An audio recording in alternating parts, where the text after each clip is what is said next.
제가 또 실수할까 봐 기도를 지금 참고 있습니다. 한편에 마치 오페라를 보는 마음 같아서요. 우리 수고한 찬양대에게 다시 한번 하나님께 영광 박수 올려드릴까요?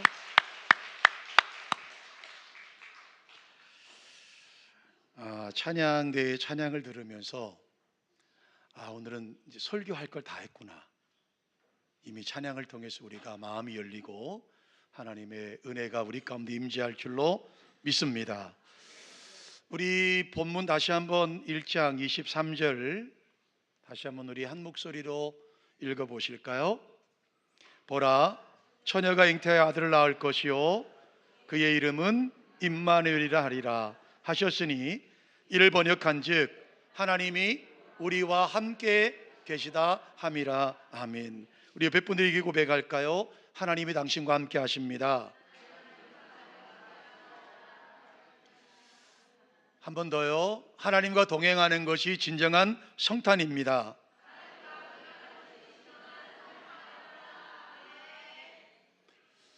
2000년 전의 유대 땅은요, 남자는 15세에서 17세가 결혼 정경기였고 여자는 13세에서 15세가 정년기였어요. 자, 그렇게 본다면 다윗의 후손이었지만 지금 목수의 일을 하던 요셉이라고 하는 청년과 그리고 마리아라고 하는 아름다운 자매가 약혼식을 합니다. 그렇다면 성경은 요셉을 가리켜서 경건한 삶을 살았던 사람이고 율법에 따라서 살아간 사람이고 의로운 사람이었다라고 말씀한다면 그들은 지금 약혼을 하고 1년이라고 하는 그 정결 예식, 정결 의식, 순결 의식을 지키는 기간이었다라고 하는 것이죠. 그것은 한 남자가 아내에게 보일 수 있는 순결, 성결, 한 아내가 남편에게 보일 수 있는 성결의 예식을 지키고 있는 그 1년의 어느 시점에 주의 성령의 은혜가 나타납니다. 그리고 마리아를 찾아오게 되고 수태고지를 전하게 됩니다. 그리고 우리가 아는 바와 같이 마리아는 주의 여종 이혼이 말씀대로 내게 이루어지기를 원합니다 라고 신앙의 고백을 합니다. 그것은 곧 어떠한 죽음의 의미를, 죽음에까지 각오를 의미하고 있는 메시지였습니다. 순결 의식을 지키고 있는 그 시점에 아이를 임신한다라고 하는 말은 돌에 맞아 죽을 수 있다라고 하는 것을 의미하고 있습니다. 친정 부모님에게 어떻게 설명해야 되겠습니까? 그 친구들에게, 친척들에게 어떻게 설명해야 되겠습니까? 이 일로 인하여 요셉은 고민하기 시작합니다. 어느 날 누군가로부터 들었던 이야기가 당신과 약혼했던 그 마리아가 임신했다더라는 소식을 들었던 요셉은 얼마나 고민에 빠져 있겠습니까? 그것이 성령님으로 인하여 잉태됐다 하더라도 그 당시에 어떤 인간적인 생각으로 이해할 수 있는 것이 아니었죠. 그래서 그는 조용히, 아주 조용히 파혼하려고 준비하고 있을 그때 주의 가브리엘 천사가 그를 찾아왔습니다. 그리고 오늘 마태복음 1장 21절로 22절에 이렇게 말씀하시죠. 요셉아, 다윗이 하신 요셉아, 내 아내 마리아 데려오기를 무서워하지 말아라. 무서워하지 말아라. 그게 잉태된 자는 다른 사람, 다른 남자를 통해 잉태된 것이 아니라 성령으로 말미암아 된 것이다. 그리고 아들을 낳으리니 이름을 예수라 하라. 이는 그가 자기 백성을 그들의 죄에서 구원할 자이심이리라 라고 꿈을 통해 말씀하십니다. 그리고 그에게 설명합니다. 상황 설명을 하죠. 이 모든 된 것은 주께서 선지자로 하신 말씀을 이루려 하심이라 이르시되. 그리고 나서 이사야 7장에 있는 말씀을 오늘 던져주고 있는 거예요. 보라, 처녀가 잉태하여 아들을 낳을 것이요 그의 이름을 임마누엘이라 하리라 라는 이사야 말씀을 요셉에게 던져줍니다. 그리고 마태복음 1장 23절 오늘 본문의 말씀에 보니까 이를 번역하니 하나님이 우리와 함께 계시도다 함이라 라고 선포합니다.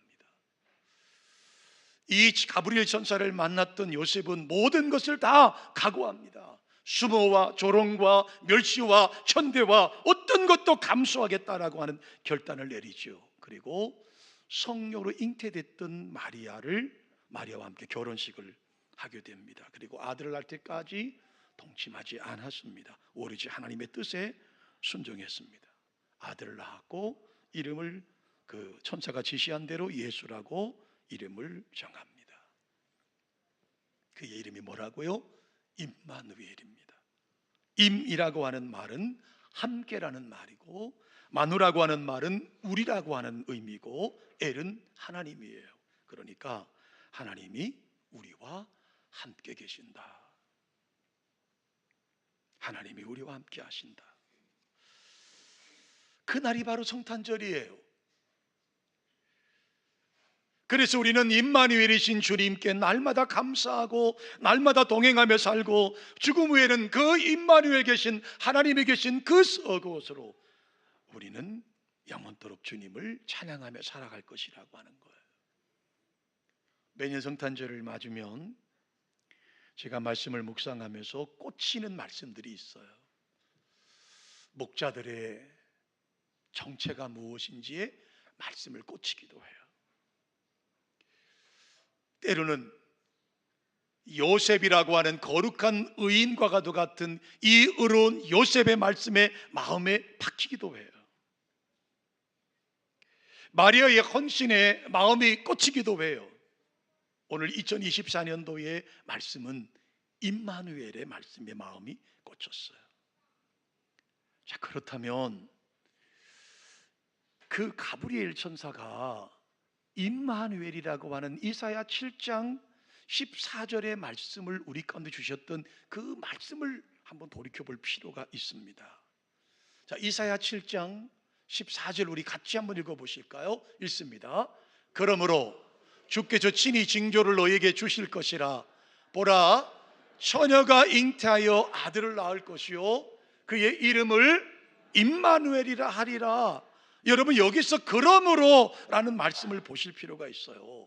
이 그러므로라고 하는 말은 앞에 어떤 내용을 받아서 이어주는 접속사라고 하는 말이에요. 그러니까 이사야가 오늘 7장 14절에 그러므로 라고 하는 이 말씀의 예언에 있기까지 어떤 한 사건이 있었다라고 하는 거예요. 그 사건과 연결돼서 그러므로라는 말씀을 주셨어요. 어떤 사건이냐? 때는 남쪽 유다 왕 아하스 왕 때의 일입니다. 남쪽의 유다는 아람의 르신 왕과 북이스라엘의 베가 왕의 공격을 받습니다. 그리고 아하스 왕은 우여곡절 끝에 그들을 물리치고 전쟁의 작은 승리를 거두게 되지요. 그랬더니 전쟁에서 패한 아람 왕이 에브라임과 동맹을 맺고 다시 남쪽 유다를 침략해 왔습니다. 그러자 남왕국 아하스 왕은 두려워서 겁에 떨고 있습니다. 이사야 7장 2절을 한번 보여주실까요? 자, 함께 읽습니다. 어떤 사람이 다윗의 집에 알려 이르되 아람이 에브라임과 동맹하였다 하였으므로 왕의 마음과 그의 백성의 마음이 숲의 바람에 흔들림 같이 어떻게 해요? 흔들렸더라. 이 상황이 되어지고 있는 거예요. 아하스 왕의 마음뿐만 아니라 백성의 마음이 숲의 바람이 흔들림 같이 흔들렸다라고 말씀하고 있어요. 두렵고 떨림이 아하스 왕과 백성들에게 임하였습니다. 하나님께서 이때 선지자 이사야를 유다 왕에게 보내서 말씀합니다. 이사야 7장 4절입니다. 그에게 이르기를 너는 삼가며 초용하라. 르신과 아람과 르알라의 아들이 심히 노할지라도 이들은 연기 나는 두 부적갱이 그릇터기에 불과하니 두려워하지 말며 낙심하지 말아라 라고 말씀하십니다. 너는 삼가 조용히 두려워하지 마라. 나 하나님 여호와가 있지 않느냐. 그들이 내가 볼 때는 연기에 불과하고 부지깽이에 구루터기에 불과하다. 두려워하지 마라. 저도 약간 꾀르노를 대적하면서 우리가 유다를 쳐서 쓰러뜨리고 무너뜨려서 다부엘의 아들을 왕으로 삼자고 온갖 어떤 말을 하더라도 두려워하지 말아라. 걱정하지 말아라. 내가 너와 함께 하겠다. 이사 7장 9절의 말씀에 보면 만일 너희가 굳게 믿지 아니하면 너희는 굳게 서지 못하리라 하시니라 라고 이사야를 통해서 말씀을 전합니다. 이것도 부족해서 이사야 7장 11절의 말씀을 보시면 너는 내 하나님 여호와께 한 징조를 구하되 깊은 데서든지 높은 데서든지 무엇이라도 구해봐라. 하나님이 징조를 보일 것이다. 그때 아하스 왕은 말하죠. 나는 구하지 않겠습니다. 나는 여호와 하나님을 시험하지 않겠습니다. 다시 말하면 나는 하나님을 의지하지 않습니다. 비록 하나님께서 선지자 이사야를 우리 가정에 보내시고 말씀하시지만 나는 믿지 못하겠습니다. 그 말씀을 귀담아 들을 수 없습니다. 이사야 선지자가 징조를 구해봐라. 하늘의 것이나 땅의 것이나 바다 깊은 것에 어떤 것을 구하든지 한번 징조를 구하라. 그럼 아하스는 말은 나는 징조도 구하지 않겠습니다.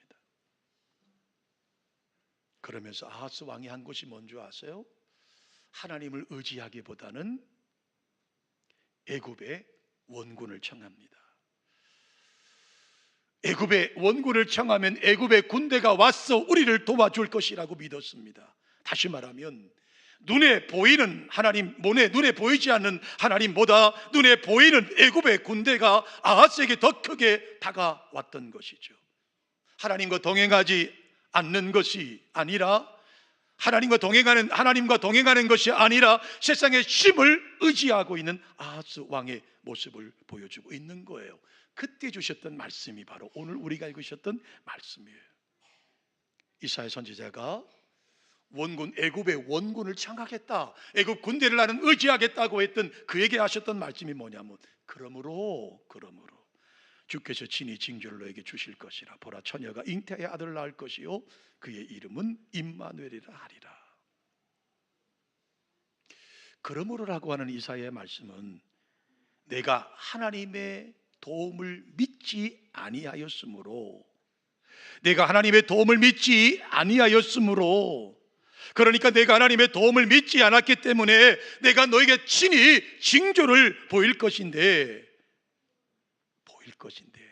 내가 보내는 이 그가 바로 예수 그리스도 임마누엘이라고 말씀하고 있는 거예요. 저는 2024년도 성탄절을 보내면서 이 그러므로라고 하는 말에 마음을 쏟았습니다. 그러므로 임마누엘을 앞에 그러므로가 붙어요. 그러므로라고 하는 말에는요, 하나님의 은혜를 거부하는 자를 향한 하나님의 심판의 메시지가 그 속에 담겨 있다는 겁니다. 그러므로 우리가 여전히 죄악 가운데 있고 여전히 주님과 동행하지 않는 사람들에게는 이 임마누엘이 결국 축복이 아니라 심판의 의미를 가지고 있다라는 거예요. 임마누엘이신 예수님은 하나님을 의지하지 않고 세상의 힘을 의지하고 세상의 것으로 자랑을 삼고 세상의 것으로 안위와 행복을 도모하면서 세상을 하나님보다 더 사랑하는 자들에게는 이 성탄절이 바로 심판을 의미하고 있다라고 하는 거예요.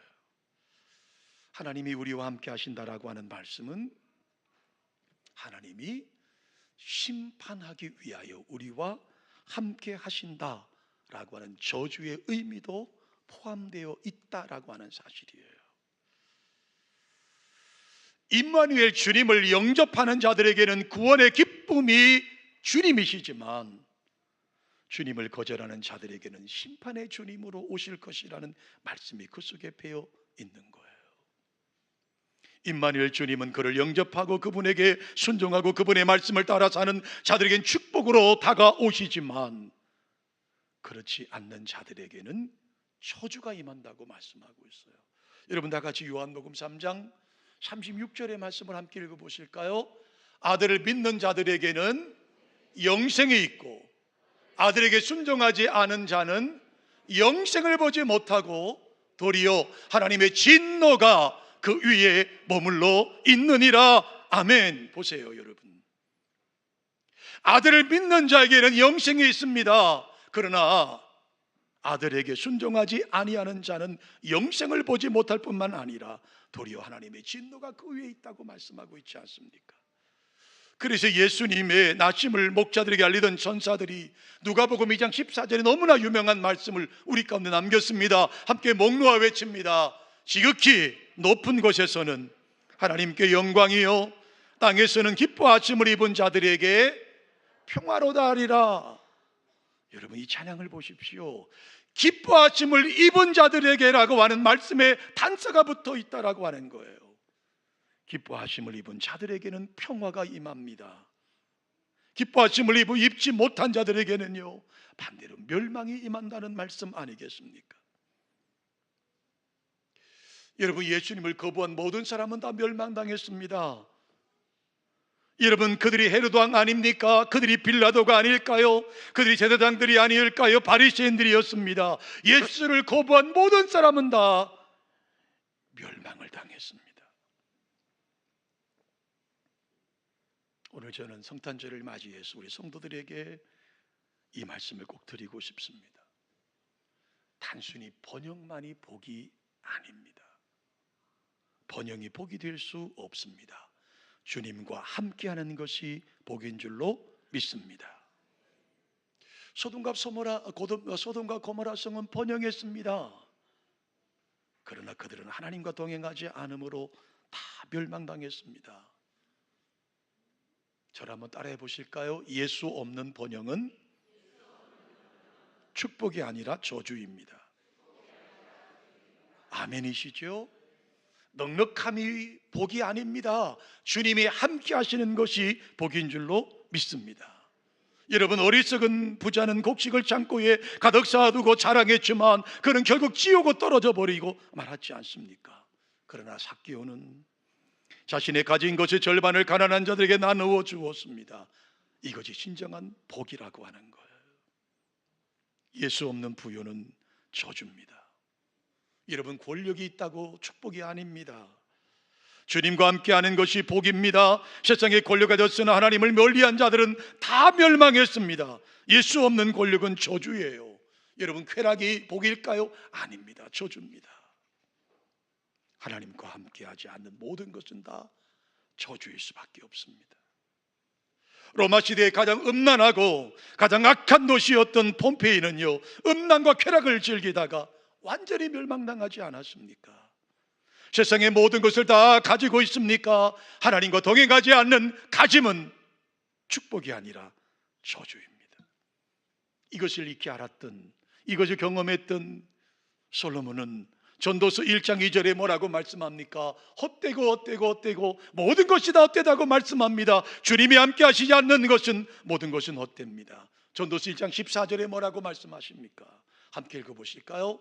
내가 해 아래에서 행하는 모든 일을 보았노라. 보라, 모두 다 헛되어 바람을 잡으려고 하는 것이로라 라고 말씀합니다. 그렇습니다. 사랑하는 드림 가족 여러분, 우리는 결코 유명한 사람이 아닙니다. 우리는 결코 위대한 사람들도 여러분 아닙니다. 역사책에 기록할 만한 일을 해본 적도 없는 우리의 사람들입니다. 우리는 그저 섬기는 교회에서 찬양하고 예배하고 기도하고 전도하고 봉사하고 섬기는 작은 일들, 남들 보기에는 하찮은 일들을 한 사람에 불과합니다. 그렇지만 우리가 하고 있는 예배, 우리가 드리고 있는 찬양, 우리가 드리고 있는 기도, 우리가 하고 있는 봉사, 우리가 섬기고 있는 우리의 작은 직책들이 주님과 동행하는 거룩한 삶을 살고 있다면 우리는 진정한 축복받은 사람인 줄로 믿습니다. 우리가 하는 일들은 나를 위한 것이 아니라 하나님을 기쁘시게 하는 일들이기 때문입니다. 이렇게 일상생활 속에서 하나님의 마음을 잃지 않고 살아가는 것이 하나님과 동행하는 것이라고 말씀합니다. 하나님의 심판의 때가 여러분 있습니다. 종말은 반드시 찾아옵니다. 그때 하나님의 거룩한 백성들은 주께서 예비하신 천국에 이를 것이고, 그리스도 밖에 있는 자들은 반드시 심판을 받게 될 것이라고 말씀하고 있습니다. 주님은 양과 염소를 알곡과 쭉정이를 가르시면서 심판이 이루어질 것이라고 말씀하고 있습니다. 마태복음 24장의 말씀에 보면 두 사람이 함께 밭에 있다가 한 사람은 데려감을 당할 것이지만 한 사람은 버려둠을 당할 것이라고 말씀합니다. 두 사람이 맷돌을 함께 갈다가 한 사람은 가고 한 사람은 버려둠을 당할 것이라고 말씀하고 있습니다. 오늘 우리는 성탄을 맞습니다. 단순히 임마누엘이라는 의미보다는 하나님의 거룩한 심판을 우리는 볼 수가 있어야 합니다. 사랑하는 드림 가족 여러분, 모세는 하나님과 동행하는 삶을 살면서 자기 백성을 애굽에서 구원해 내었습니다. 여호수아는 하나님과 동행하는 삶을 살면서 가나안 정복을 이루었습니다. 사무엘은 하나님과 동행하는 삶을 살면서 이스라엘의 민족의 지도자가 되었습니다. 엘리야는 하나님과 동행하는 삶을 살면서 갈멜산의 기적을 이루어냈습니다. 기드온은 하나님과 동행하는 삶을 살면서 미디안을 물리쳤습니다. 마리아와 요셉은 하나님과 동행하는 삶을 살면서 임마누엘 예수님을 맞이했습니다. 그리고 심판을 피하고 하나님의 구원에 이르렀습니다. 오늘 우리 모두 성탄을 기뻐하십시다. 그리고 심판의 주님과 기억하며 주님과 동행하는 삶을 사시는 저와 여러분 되시기를 주님의 이름으로 축원합니다. 주님과 동행하십시다. 주님과 함께 하십시다. 주님이 참된 주시는 참된 복을 받아 누리는 이 성탄 되시기를 주님의 이름으로 축원합니다. 고마우신 하나님, 주님과 동행하기를 원합니다.